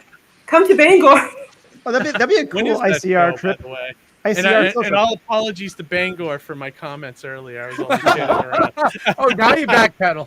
Yeah, I got to backpedal. So Catherine, what's your daylight looking like tomorrow or today or whatever? Like, what Yeah, time is it? yeah. It's 5:21 a.m. right now, Jeez, and so- Oh my we God. start So what at do you got plans for today? Hmm? What's today's Um, agenda? well, digging and reconstructing. Oh, okay. That's what we do. We've got some scaffolding built up in our open court. We're reconstructing some inscriptions, some human figures. I actually, and this is also up on my blog if you check it out. I reconstructed an entire figure based on the tail of a dog. Wow. We have a seated figure on a big seated figure on a chair, and there's a dog underneath the chair. So we had like a little swirly tail from the dog, and I'm using my knowledge of ancient Egyptian proportional grid systems to reconstruct the figure based on the dog under the chair. So Cool. that's what I mostly do at the site because Amazing. I'm an artist, and because I do comics, I work on human figures and proportions. So you must know. I mean, I think probably one of the most morbid things I've ever seen in my life is the probably in Oregon. I was there for like this mummies exhibit, but it wasn't just mummies from Egypt. It was like all kinds of mummies that were people that were found dead in their attic or something in other time periods. You know what I mean? It's kind of Right, weird, but Yeah, I'm but interesting. completely desensitized to the sight of human bodies because I've been seeing There's so many of them, mummies, just piles and literal piles of mummies since I was a child. So they do not freak me out. Yeah. I think I might be a little freaked out a little bit. I don't know. I would have some. My wife just informed me that I'll be at H10, so we'll actually be probably really close to you guys. Probably not that There far you go. away. Yeah. Yeah, that's great. H10, and I think you may have just sunk my battleship too. I think. Here, I'll bring my Nerf gun. All right, so we're probably going to wrap up this portion of the interview. If you guys want to stay on with us, you can. But if you got to bounce, I know Katherine has to definitely go. She's got work to do. gotta She's pull got, a like- jet No, you going, can stay, Catherine, if you want, but I just feel bad. Yeah. I feel like I'm taken away from humanity if we keep working any I know. longer. Right. But Katherine, such a pleasure to meet you. And Mark, Alex, if you guys want to stay, you can. If Yeah, not, I'm you gonna go guys get another beer, but by the way, I did want to say really quickly, Katherine will be at New York Comic Con also, which is gonna be right around the corner from Johnny's. So you will get a chance to meet her. You just gotta stop by the table while she's signing. Oh, awesome. Nice. Awesome. That's great. I'm glad she's going to come with you guys and do some promoting. That'd be great. That's cool. Yeah. Yeah, you can sign right at the booth, sign off comics and stuff. That's fantastic. Are you flying over yourself, Catherine? In your plane? Are you Yes. flying your plane over from? Oh yeah, I would love to do that, but I'm not up to a transatlantic flight yet. No. So towards that. I would love that. One She day. landed on like the roof of Right, New York exactly. Comic-Con Right. or something.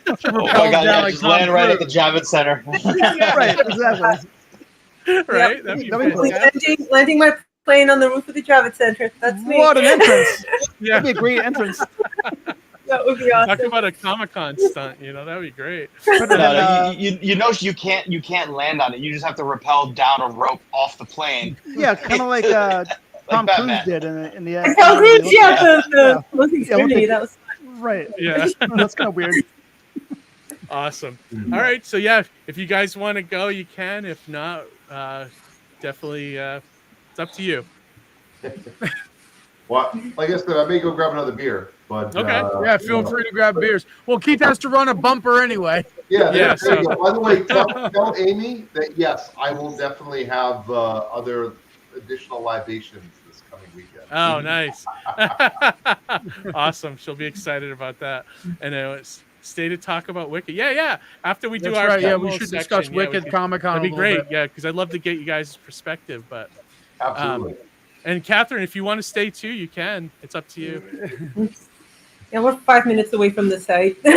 Oh, okay. Can I just ask you one more question about you? So, what's the craziest thing you found so far? Ooh, craziest thing we Well, found. not crazy, but the most like something that surprised you or shocked you or is memorable. What would you say? What's the craziest thing we found? The sarcophagus, yeah. The one you mentioned earlier, right? The monumental stone sarcophagus is like how many tons? Yeah, it's about 20 tons. That's the estimated weight. Yeah, we can't actually lift it. We can't lift the lid. The lid alone is like 9 tons. So, but it was robbed in antiquity. So there was a hole made, hacked into the side of the sarcophagus, and they probably used a child to climb in and take things out. So there was nothing left inside. So or Catherine, reasonably sized. Exactly. So I got to go into the sarcophagus and take photographs inside and tell everybody what I saw. So that was quite fun. I got to be a mummy. That's awesome. It's huge. It's so really cool. We gotta have her back on the show. It's like we have a zillion more questions to ask probably. What do a spin-off show? Yeah, right. Like just like our own ancient Egypt. Aliens. How it was really done. Ancient comics. Right. Ancient we comics. could debunk everything that they did in the show or something. Yeah. Yeah. But no, that's awesome. Yeah. But all right, guys. So let's roll the bumper. Yeah. You got Johnny, Harry. You guys got your picks ready for this week? Got my pick ready. I have to get mine ready. All right. Without further ado, here we go.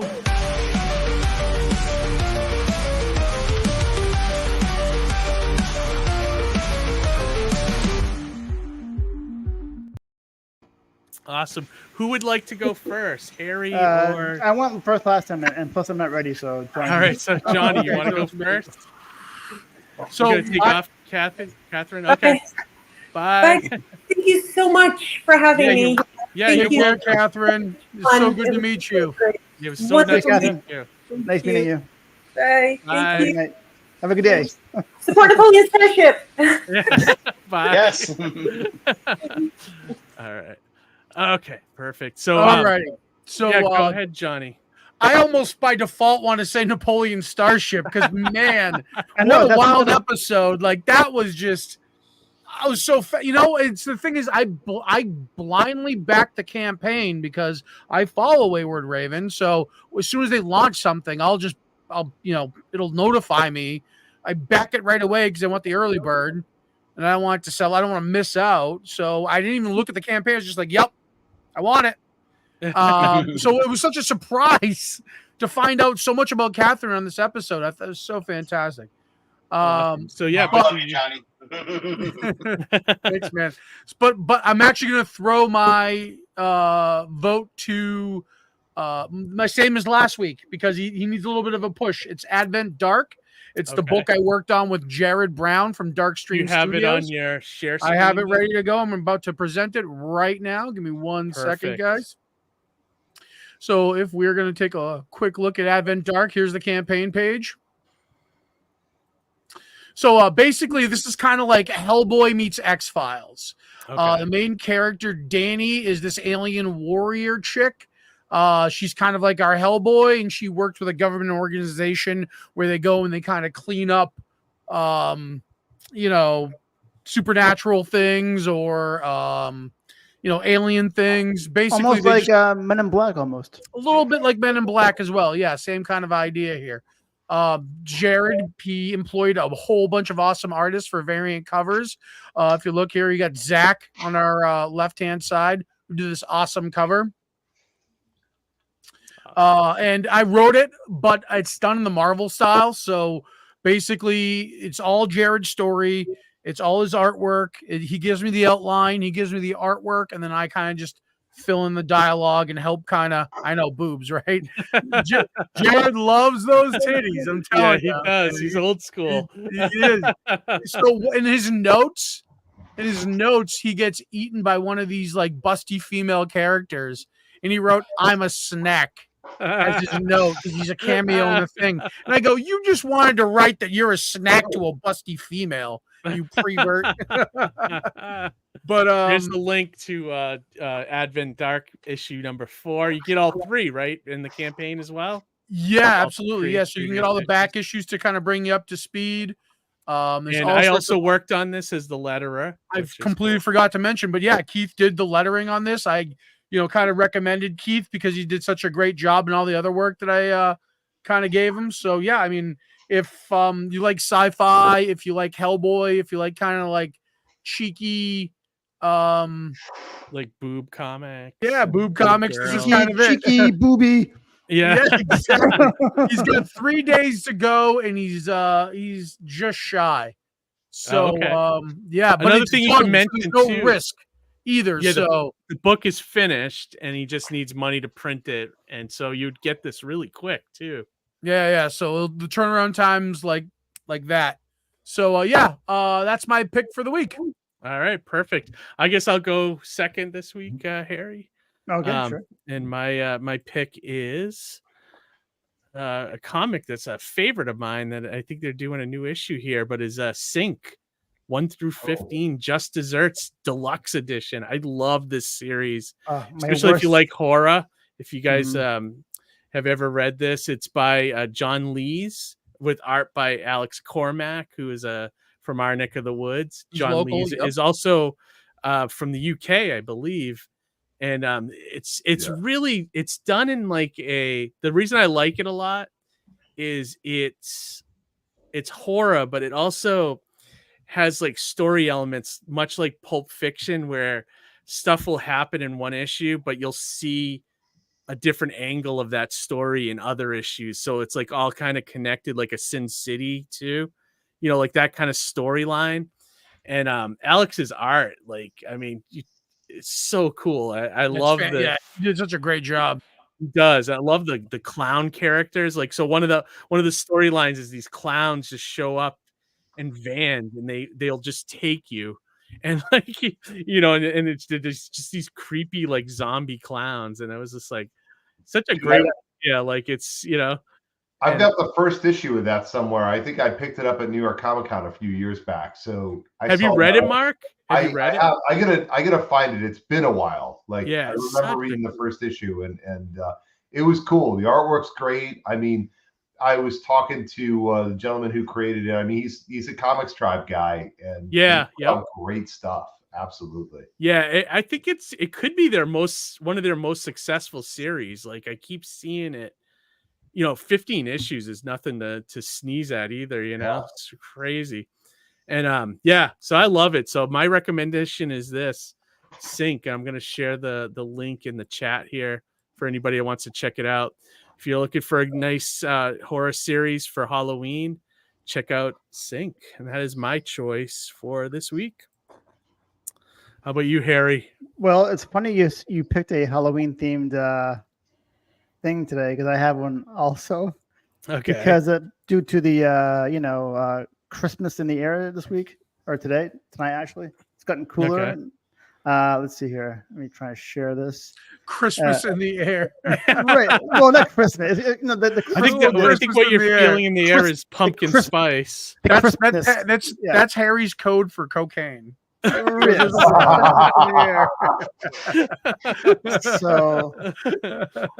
yeah, I've heard of it. Never actually partaken. Anyway, oh my God, what level of inception was I just in? This is called The Pumpkin Prince, and I know very little about this.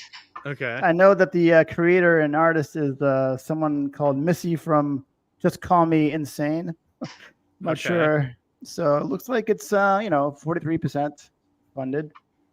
Where did you find this campaign? Is that on Fund My Comics? Yes, Fund My Comic. That's where I found Pumpkin this. Prince. I like Pumpkin the title. Yeah, Pumpkin Prince. Scroll through it. I want to see some of the artwork.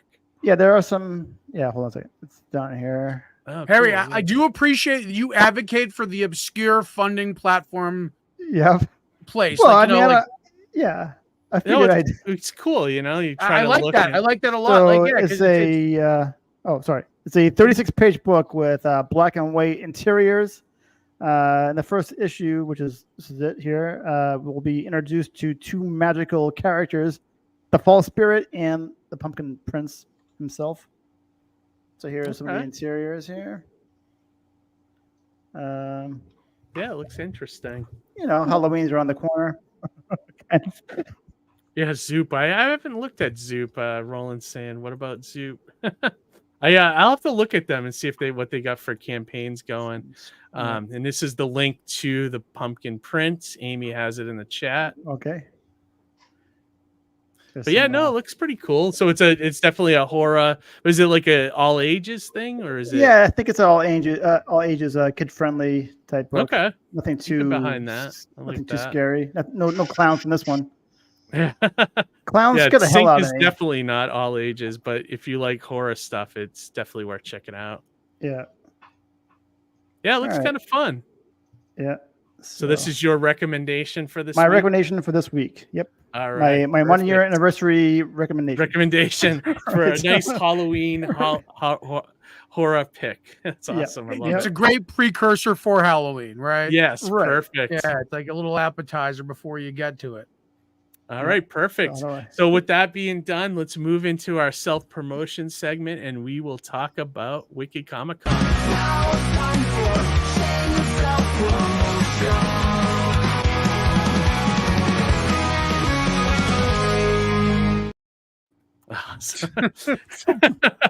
I love the bumps Amy made. This is so fun. They're so good. Yeah, so I mean, my only promotion, I figured we just have a wrap up about Wicked Comic Con, like since 4 of us were there, basically, and Harry was asking about it all weekend. Yeah, I'm the odd man out, but yeah, the odd man out. I'm curious to hear how it went. But me and the Wayward Raven team were there, set up in the opposite rooms, which actually we could probably speak on both of those. That's go ahead, Johnny. I was just gonna say I was there as an attendee. So I can kind of give you the other side of it too. So the middle part. Exactly. So it's almost like we can get a very well-rounded perspective of the show. You know what I mean? First, I'll say I do like Wicked Comic Con a lot. Like I love the vibe of that show.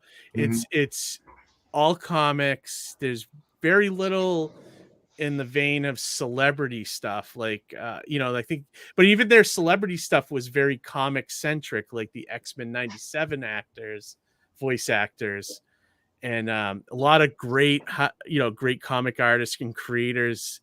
But yeah, I love the vibe of that show. Did you guys speaking of X-Men 97? Go ahead. No, I was saying, speaking of X-Men 97, Jubilee actually stopped by our table. And, oh yeah, that's cool. Yeah. So she got one of our beers. Pick up a comic? She pick up a comic, Alex? Well, I mean, as a fan, I just like, here, thank you for everything. Yeah, that's awesome. But it's funny because it was the free beer sign that interested her. But then we started talking. That's how we really did, man. That's how we get them. That's how we get you. Do you guys have it run into any trouble at other cons with the free beer thing, or is it just certain ones? Once or twice we've been asked to stop. I mean, I think I told you the story about, another name names, right? Yeah, we won't name names, but like but mostly people are cool with it, right? I would imagine. Most of the time they're cool because it's a complimentary gift, right? Like I'm not sitting there with a keg and pouring it out. Although right. And you're not advocating with that idea before, and I'm willing to do it if anyone gives me, say about 5 weeks leeway to brew something. But yeah. And it's not like you're advocating for them to pop it open right there on the floor and drink it either, right? So we generally talk them out of that. Just say, hey, it's warm. It's a collector's item. I feel like that. I mean, there are some exceptions, but yeah. Amy Yes. says it's a liquid bookmark, not a I like it's not that. a free beer. As I tell like people, that. it's the best deal you'll get at any comic convention. You get a book, you get a beer. I mean, come Yeah, on. that's fantastic. Who else has got to do that for you? One more You guys could have want. good marketing like Johnny does, like with your, the product, and then you tie the book into it. I love it. I think it's a great idea. It But works. yeah, no, like so I did okay. Like I'll say for numbers, like we came up $10 shy of making table, so we were really close. And but I wasn't mad about it because I was enjoying the vibe of the show, and I had a lot of friends there. I was in the same room actually as my boss that I work at the comic store. He was like one row down from me. I was across from Dan Parent and Joe St. Pierre, which I love. And I like the room we were in a lot. And I actually met a couple new creators that I thought were really cool. And actually, I should go get their books while we're talking so I could hold them up here. But I had a good time. That was I guess this show, what to me wasn't about the money this time. Usually sometimes I go to them and I'm like, I just want to make the money and I don't care about the actual show. But this one, I was like just having a great time, and it's great to see you guys as well. Oh, and Johnny, when I went to the other room, I met Grant Stoy for the first time face to face, who was on the show 2 years ago, I think. At this point. Yeah, Grant. And you remember That was a sandwich episode. Yeah. Yeah, I remember right off the bat, and like we talked to him for a few minutes, and my wife was cracking up at his drawings of and Aaron was with us. Aaron Wood was with us walking around in the morning. Aaron's in the chat, yeah. Yeah, that was great. And Aaron bought, actually, we were all talking, and Aaron bought Grant's book while he was right there. Oh, which is cool. awesome. Yeah, well, Side Quest is a great book. Yeah, I love the first one. I haven't read the rest, but I'll have to pick that up when he paperbacks them. Yeah, I wanted the Jack Foster cover. I kind of have a hard time buying at conventions sometimes because I feel like if I buy from one person and they see me buying and I don't buy from them, I kind of feel bad. So I usually don't try not to buy unless it's like something specific, or you know what I mean? So yeah, just kind of rule of thumb, Yeah, absolutely. But yeah, so it was nice to meet him, and my wife was cracking up because he makes these drawings of birds with lips, and like it was hilarious. And he was showing us some of them. It's just really funny stuff, but it was cool to see him. He's just such a funny guy. He's got a great personality. Yeah, he recognized me too as I was walking by, and I didn't recognize him. All right, so hang on. You guys talk. I'm gonna go get the books that I picked up at the show. I'll be right back. Talk amongst yourselves. Yeah. Talk amongst yourselves. I was gonna say, financially, it sounds like you guys did a little bit better, and then Keith said he struggled a little bit. I wonder, do you think this was dependent upon which room you guys were in? I think was it a room-based thing? So we had a couple real advantages, and by the way, we did really well, right? Like I will absolutely say that we did very, very well. I love the guys that run the show. I appreciate everything Bob's they great. do. Bob's awesome, but I mean, like everybody that we work with those folks is just awesome. So I want to keep doing more stuff with them. And we've always had good shows. Them even going all the way back to the old school Boston Comic Con, right? Mhm. And I love. It's got that vibe. This show has that old from like the Heinz old Boston Comic Con vibe. You go in, you actually buy comics, you actually talk to people, you see things, you do things. It's not just like a whole bunch of whatever. You can find an original G1 Megatron for somewhere between $400 to $600. Yikes. Yeah, easily. Pretty cool. Fair enough. But I mean, like in all honesty, it has that vibe. And I love being back in the Seaport. I love a con in Boston because we have a good time, but people want to buy, they want to do stuff, they like comics. It's not like sometimes you go places and it's just like, whatever. I'm just kind of here because I'm bored on a Sunday. You know what I mean? Right. And that's, So, I was going to say, to answer your question, I think that the area we were in helped a lot.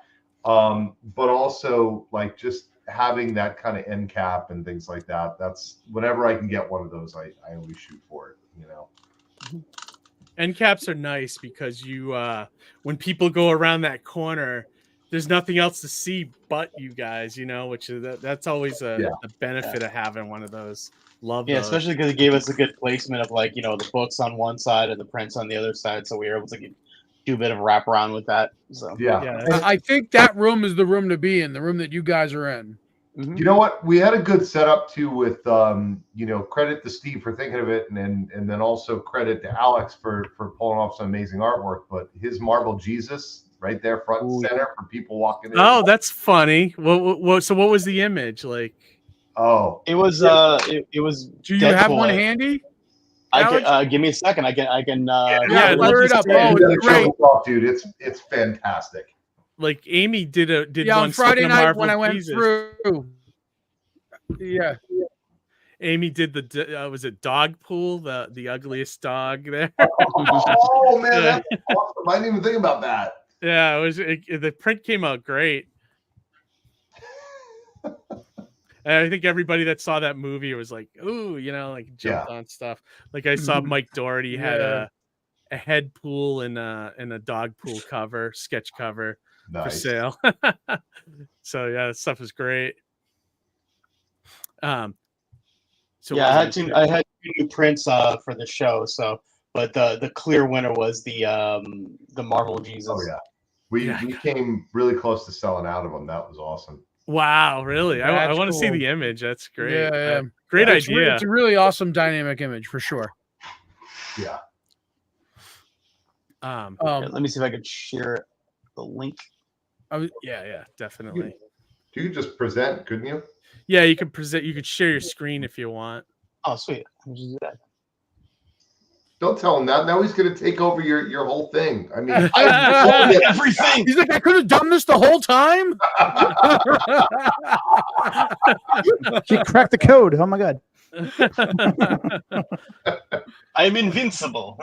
It really Indie is. Comics Relay brought to you by Alex Sapunzis. Yeah, right. So it's like a night show takeover there. Did anybody else get the feeling that Katherine could probably kill you with like a Spock death grip? Probably. Maybe. I just want to throw that out there. She could probably summon Mumra and kill you. I know. I was like, what other miracle skill set are you gonna bust out any moment now? Yeah. It's funny though. One of the books I bought stars like a mummy too. I should have busted that out while she was on the show. Oh yeah. Johnny, at one point you're like, well, what about music? And she's like, yeah, I'm not really good at music. And I was this close to going, you found her one weakness, Johnny. And then she's like, but I do play the piano. And I'm like, oh. I don't consider the piano the simple instrument, music. She's just a wonder. She does it all for real. She is literally Buckaroo Banzai. She's a Renaissance woman. I couldn't share, but I just dropped a link to our Instagram. Oh yeah, it's in the chat there. Yeah, let me see. It's like I mean, even passing through Wicked Comic-Con as an attendee, I mean, there's a little bit of something for everybody there. And I think that's kind of part of the beauty of that show. And I can see it really growing. So like it's in their third year. And in between, they've kind of transformed a little bit. Like it's not the one-day show that it was when it debuted. And it's definitely not the show it was last year where, the Heinz was just kind of weird. Yeah, it's a weird venue, man. It was just weird. Everything was weird about the vibe was off. But this is I would consider this now the first show again. This is now day one, I'd say, right? So I can only see this growing and getting bigger. I'd love to see it expand into the actual proper BCEC and then capitalize on the hotels as breakout rooms. You know what I mean? That would be great if they could do that. But maybe they'll get there one day. Yeah, I love this print. Great idea. I love the Crocs too. I think that's such a nice touch. The Crocs are a nice touch. Nice touch. Great stuff. Great idea for a print. That's a really fun. But But yeah, no, I agree with you guys on that. Like, I think even if they stay in the same place next year, I'd like to just see the one area that Mark and Alex were in, and that's it. Like, even if it has to be a smaller show, I think would be better. Upstairs, like rather than I think if they had additional room up as opposed to over, that might have helped too. That could have worked. Yeah, that could have worked. And you could just jump on an elevator and go between the floors. Yeah.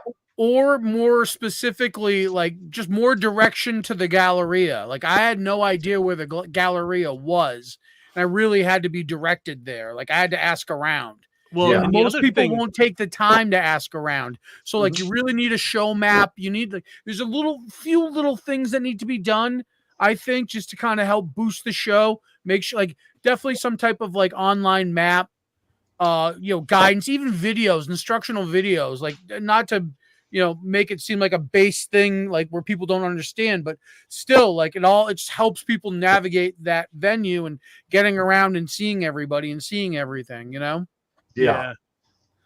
I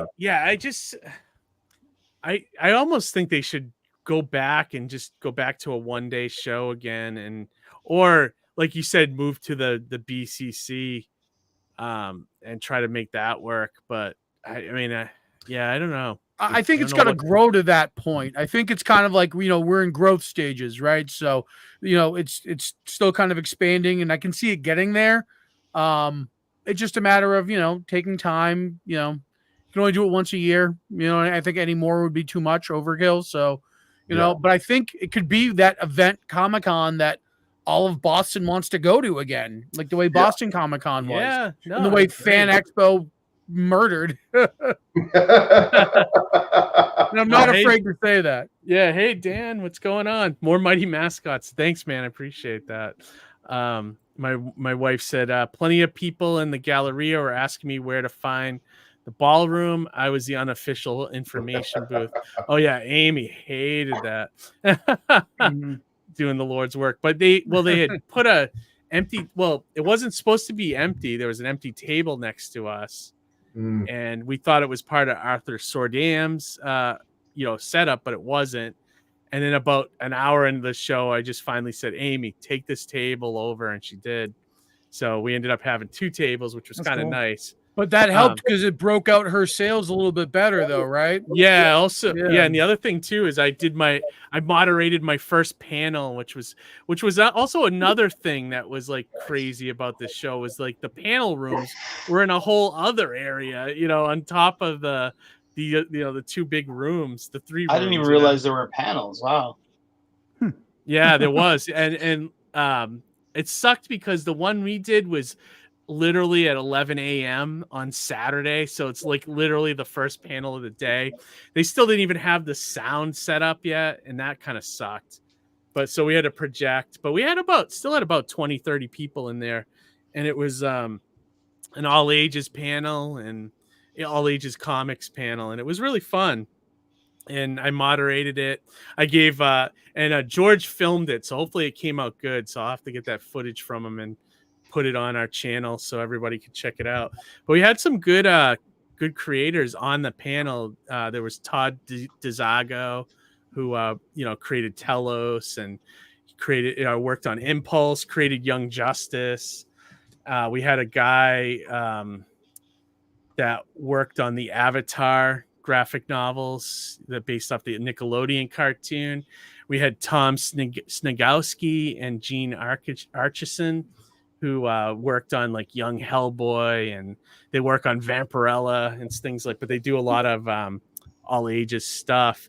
So it was good. It was good to just moderate and just share our love of all ages comics. I think the panel came out pretty good, which is, despite my amateurish moderating, So, but yeah, so that was also a highlight for me. So I don't know. I enjoyed that part of it, and then just running into people.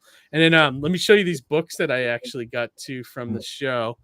Some of them are from friends of mine that I was just connecting with, but this is Nothing Can Stop the Jellyfish Monkey, and it's got like a parody of the Action Comics #1 there with Superman. And I guess the premise is in the news a few years ago, they were actually trying to splice jellyfish DNA with a monkey. Oh, And shit. yeah. And then, sounds like a disaster. Yeah, Why would exactly. they do that? I don't Why know. would they do that? I don't know. Can we get Catherine back on here to find out? Yeah, if it's right. safe? Yeah, we need Catherine. Yeah, Yeah, but the premise of it was they just stopped talking about that in the news. So the comic kind of picks up where the news they stopped talking about it because you know what happened. Yeah. Everything went wrong. What kind of jellyfish? There was an the, action movie somewhere in between, like an action thriller. Right. Was it the box jellyfish, the most deadliest jellyfish around, or no? I guess the artwork looks pretty good though. It looks really kind of interesting. Oh, that does look great. This is by Stephen Blair, and the artist is, let's see. You think they would have it right here on the front page, but they don't.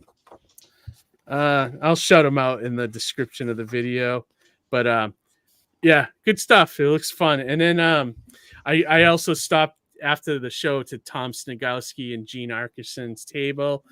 I gave them a copy of Mighty Mascots, and they gave me a copy of this book, Soul Taker, which is their new series from Mad Cave. It's about an energy vampire. What's that? There's a jellyfish monkey again. Oh wait, it's a guy in a teal. Yeah, right. Return to the jellyfish monkey. But it's a Mad Cave book, and it's about an energy vampire. It looks pretty cool. Cool. So I definitely shout out to them. And then the one I got, did you say energy vampire like Colin Robinson? Yeah, like Colin Robinson. And then this one I got, which looked awesome. Bixby Grant, Private Eye. Cool. Oh, I've seen that guy's book. I love his stuff. Yeah, isn't it great? His name's Patrick Coyle. We talked for about 10 minutes. The guy was really awesome. And I told him to come on the show when he does another Kickstarter, but it's basically a mummy as a detective. Man, sweet. And then we just started talking about noir stuff, and yeah, it was great. So I love noir books, so I'm definitely, I think that one is really cool. It's so theme night tonight. Yeah, definitely. So that was the cool stuff I picked up at Wicked. So nice. I think I tried to pitch that guy for We Suck V2. Oh, did you really? You tried to get him for that book? Yeah, I got to see if I can find him again. I love his work. Yeah, no kidding, right? Let me see what are people saying. Was there any other highlights for you guys, Alex and Mark, for Wicked? I mean, Mark with the beer, yeah. That was his highlight. Is that from Trillium? Oh, dude, if I go to Boston, I make a stop at Trillium. It's not even a question. It's going to happen. I don't care if there's tears, fighting, whatever. You're not keeping me from it. So yeah, right on. Next time I'm in for that. Oh, no, it's got to the point where if my wife goes to Boston with me, she's like, "All right, we have to bill in at least an hour for Dad to go to Trillium." That's just a given. But yeah, but no, actually, the thing that also always I love about going to Seaport, not just the fact that Trillium's got a full restaurant and brew pub and all that there. But the first night, and Alex can back me up on this, I'm not just blowing smoke. I always like to stop at Row 34. Freaking amazing seafood. It's right there. We went hog wild on the oysters and the nice. and stuff like that. But yeah, amazing place. Yeah. See, for me, the highlight is seeing my friends and getting to to have a conversation with them. Because I'm a sentimental guy. Oh, sure. Take the high road. Fuck you. I was going to say, that's part of my highlight, too, was spending time at your guys' booth, signing We Suck and hanging out. Oh, yeah. Same thing with Keith, hanging out with Keith at the booth. And you know what I mean? The only thing missing was Harry. Yeah. Next time, Harry. Yeah. But that's what I also liked about the show was that, seeing all our friends. And I think Terrificon's going to be the same thing next week, on a bigger scale. But the best thing is that we're all it's going to be. It's going to be chaos, but we're all in the same room, which is awesome too. It is. So I can't wait. But yeah, no, that was pretty much my thoughts on Wicked. It wasn't a crazy money maker for me, but I had fun and got to meet some cool people and reconnect with old friends. And George was there. Don't forget George. George Medina. Yep. And Jonathan, Syfax, and I know there's more, but I can't even I can't remember. It was his name, George Deep. I think we hung out with him too. Yeah, George cool. Deep. Yeah, He for came lunch to or Georgia dinner. with us. Yeah. Oh, did you? Nice. Yeah. And George O'Connor. George O'Connor. I didn't even see George. I saw his booth, but he wasn't there because when we walked around in the morning, he wasn't there yet. So I'll have to catch him. He's probably going to be at Terrificon. I have to catch up with Most him. likely, yeah. Yeah. I was trying to make a point to see him. I didn't get to see him at Wicked though, unfortunately. Yeah, no, Wicked was like it was crowded enough that you could miss somebody, you know. Right, and I think that's a testament to the show, right? That like it's busy enough where with a few tweaks, it could be that much better. Yeah, and like I only see the future as bright for Wicked Comic Con. Yeah, absolutely. I think they've got a lot of goodwill in the area, and I know somebody from the chat said, place. Yeah, I know somebody in the chat said, a lot of people aren't going back. I if anything, I think that's just because the attendees will go, and then if some of the creators don't go back, I think other people will just kind of fill in and step in. You know what I mean?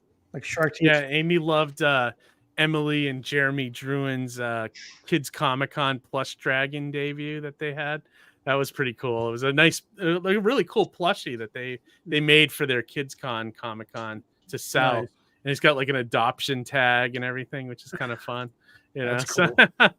Yeah, and Amy got another print done, which was cool while we were there. She was drawing all weekend. And yeah, so I don't know. Overall, it was fun. It was like probably my first major Comic-Con this year. So for me, it was just like a fun to be around comics and art and, creators and the whole vibe was good for me.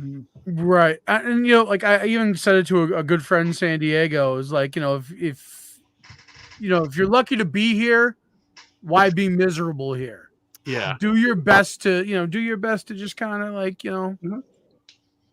appreciate where you're at and that you're lucky to be here, Yeah, definitely. But all right, yeah. Anyone else want to promote anything really quick before we wrap up the show? Or? I mean, the whole Napoleon Starship thing. Yeah. Did we mention we have a Kickstarter going on? Yeah, we might. But by the way, since we've been talking, we did get a pledge from Heroic Mass Productions. So if you're out there and you're listening, oh, cool! Thank you very much. Thank you. Very cool. Awesome. Absolutely. Awesome. That's cool. I could show a quick drawing if you want to. And then Harry. I can show. Yeah, 1 second. I don't want to ruin it. While he's doing that, I'm going to plug that I'm going to be at booths 613 through 615 on the Terrificon floor. I'm going to be joined by Jared Brown from Advent Dark and Dark Stream Studios. I'm going to have my good friend Brian Lafferty selling teas, and we're also going to have Jay Moores at the booth, and he's going to be running his game Faye. Oh, cool. Jay. Yeah. I didn't know Jay was going to be there. All weekend long. We were just commenting that we hadn't seen Jay in a while, so that's good. I'll see you. Yeah. So I roped Jay into the booth. So we're going to have a really, really big layout. Nice. As I was saying like before, my biggest worry right now is fitting everything into my vehicle. All right. So, but it's going to be a really big display. Yeah. Like, Johnny, Brian, or any of those guys can't help you bring some of that stuff, or? Well, Brian's coming from kind of in a different direction. Okay. What about Jay or? What's that? Jay can't, or? Jay's not going to be there until Saturday and Sunday. Oh, okay. So he's missing Friday, and then so it's a little bit, and then Jared's coming up from PA. So I think worst comes to worst, I'll make 2 trips. Or I have to really think about securing stuff to the roof. What I'm trying to think if we, which is sketchy, but I'll do it. You got one of those like escargot things you can put up there, right? Yeah. Or no, I don't have one of those container things. But my bar, basically, I was thinking I might be able to strap that to the roof. You know what I mean? So I don't know. I just need to get some twine. All I want is you're gonna have coffee, man, and this year will you double what you brought last year because I want to bring a bag home with me this time. I'll only have 20 bags of coffee. That's it. Oh, only 20 bags of coffee, 10 pounds to brew on site, 6 of the vanilla, 4 of a regular. Anything outside of that, I'm done. Like I'm shutting down. So it's going to be kind of get it while you can get it kind of thing. I think that's how I'm going to do it. And I've streamlined the process a little bit. So instead of having gallons of water, I've got like, the 5-gallon, like big jugs that you see at like, offices where you use your water bubbler. So I have that with a pump. So that's going to make it easier to fill the coffee, to keep it running. So I'm hoping to have very few times where people are down and having to wait. But while they wait, they can check out everybody's installation, Brian's shirts, Jared's art and comics, and my books, and they can sign up to be a part of Jay's game. Yeah, so like if you come to Terrificon in sections 613 to 615, there won't be a lack of something to check out. Nice. You know what I mean? Yeah, well, I was going to say, Johnny, too, if you have some small things, we might be able to, help you get it down there, like in our cars and stuff. So when I'll know for sure is tomorrow night. Tonight was cleaning. So after I got to work and before I came on the show, I had to do a whole lot of quick cleaning. So I have my brewers are being cleaned right now. They're going through their cleaning cycles. And then tomorrow night, I'm going to do the Tetris. Does this all fit in the back of the car? And whatever doesn't, I might take you up on that, Keith, if there's a small box or something like that. Yeah, like if you need me to bring your comics there or, we might be able to take a few small boxes off your hands. Yeah. Drop it off on the way on Thursday or something, Yeah. Or I would probably run it over because I wouldn't be able. If the car was packed, I wouldn't be able to fit it. So I'd run it over in advance and then come back and pack the car. Yeah, you'd have to do something like that. Yeah. But like we're not that a good far problem from when you. that's my logistical worry, right? Like everything else, I'm so looking forward to seeing everybody this weekend. Can't wait to hang out with you guys. Can't wait to get some drinks in. I can't wait to try some of Mark's new beer. Like for real. There's going to be a passion, a pineapple passion fruit. Oh, dude, you're speaking my language. Is it a sour or? It'll be a fruit beer. It won't be a sour. But I want that. I want to try that. I want 6 of them. Whatever you take my money, please. Here's my wallet. That's great. You're gonna buy a lot of prints. Nice. I'm super excited. So cool. So for Benjamin, you missed a good show. Really good. Yeah, Benjamin, if you like Indiana Jones, start at the beginning. Yeah. Yeah, Definitely check out the first hour, Ben. It was a wild one. Yeah, it really was. But yeah, so Harry, is this your thing you wanted to share?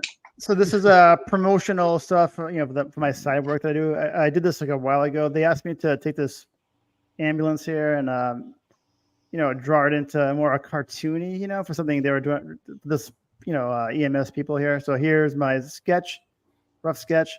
Okay. And then from there, I did this. Okay. Cool. I'm not sure what they use it for, but whatever. Like and then the tires on fire there. So it's kind of like a Hot Wheels type thing, and I made the stripe a little bit cooler, like more actiony, than this straight line. Yeah. From the real one to the cartoon version, it looks like the Judge Doom reveal from Roger Rabbit. Yes. I feel because I'm a tune. They seem to like it, whatever. I love it. I love it. And then since we're talking about it, last week, I'm sure you've seen this before. And if you haven't, this is like kind of funny. So everyone knows, that the movie that's out now, Deadpool and Wolverine. But and I feel bad for Wolverine's lesser known cousin, Ben Vereen. That's what you meant. That's what you meant. That's what I meant. That's great. Hilarious. I want a Ben Vereen sticker. I need a Ben Vereen sticker. Dude, that's like hotcakes. Harry, you need to make Ben Vereen stickers or a T-shirt or something. That's or something. Because we're just Yeah, talking about dude. what the hell was he on Zoobly Zoo? You know, he was Mayor Ben, but what animal was he? You know, like he had like a Ben Vereen. He was a cheetah, I think, right? Was he a cheetah? I don't know. But Amy. That's great. Ben Vereen, I love it. Yeah, that made awesome. my night. Yeah, Harry, he's right though. I bet those would be great stickers to sell. You know. All right, maybe Ben Vereen. Yeah, think about it. You know, Or maybe decals. you know, I'd love to see you set up sometime and start selling. Oh prints yeah, I think and- I have a bunch. I could definitely do something sometime. But yeah, that'd That's be cool. great.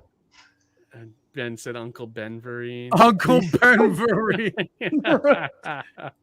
We would never have Spider-Man because he has a regenerative factor. Yeah, right. Like, oh no, Uncle Ben. Oh wait, you're alive again. That's awesome. But all right. Well, anybody else have anything they want to shout out before I was we gonna say, end this one? Well, yeah, I wanted to give a second more to the Wayward Raven guys. Is there anything specific you guys are bringing to Terrificon, or like anything that you want to share that you're gonna be selling at the show that you kind of want to raise a red flag or kind of give people a heads up on? I mean, listen, we always have We Suck At Comics. We're working on issue 2, right? Volume 2. So there's not going to be a lot of time between finishing up Napoleon's and then also that. So we'll be trying to get that out before the end of the year also. Okay. I know at least one guy on here who's also going to be in that. So we're excited to put out Johnny's piece too. But then also listen, you come, you pledge to Napoleon Starship, you're there, you show us, we'll give you a free comic. So awesome. I love that. Yeah. Yeah. Or if you've backed it already and you show up, we'll give you something good. Yeah, there you have go. a few of these, Yeah. That's awesome. All right, cool. Johnny, anything else? No, just looking forward to seeing everybody at Terrificon this weekend. Can't wait. So super excited. Yeah, same here. Make sure you back Napoleon Starship. It's such an awesome concept. Catherine is such a wild and wonderful creator. So check out her website and stuff, and make sure you check out Wayward Raven at Terrificon, as well as Keith. Keith's going to be at Terrificon too in H10, I think Amy said, right? H10, yep. There you and go. Harry, you might possibly be there too, right? Yeah, well, I'll see if I can get my friend to go, and we'll see. I'd like to go. Oh, if you guys are there, we have to do a photo, group photo. Yeah, I've never been. So. Oh yeah, one thing else I wanted to mention too, Johnny. Are you going to try to meet Samoa Joe? So my tactic is going to be that I have a whiteboard that I'm planning to bring down. That's going to have a little bit of pricing on it, and I'm going to write on there that Samoa Joe drinks for free. So if he's a coffee drinker, and I'm going to try to get him to the booth. At least just so I can meet him, because he is one of my favorite AEW wrestlers currently. That's awesome. I'd love to meet Samoa Joe. Then he'll clean you out.